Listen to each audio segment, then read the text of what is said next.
ડભોઈ તાલુકાના થરવાસા ઓવરબ્રિજ નજીક વાલમાં લીકેજ હોવાથી હજારો ગેલન પાણીનો વેડફાટ થઈ રહ્યો છે। પાણી પુરવઠા વિભાગ દ્વારા લીકેજ રહેતા વાલ રિપેર કરવામાં આવે તેવી ગ્રામજનોની માંગ ઉઠી છે। હજારો લીટર પાણી કાશમાં વહી જાય છે। પીવાના પાણી માટે લોકો વલખા મારે છે તો બીજી તરફ આવી રીતે પાણી પુરવઠાના અધિકારીઓ અને કર્મચારીઓની બેદરકારીના કારણે હજારો લીટર પાણી વહી જાય છે ત્યારે તંત્રની આંખ ઉઘડતી નથી।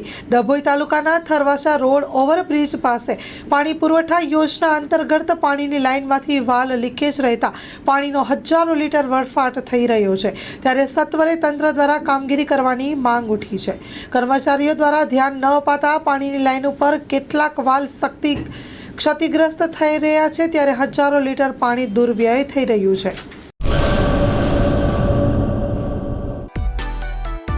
માં motor driving, safe and sure driving.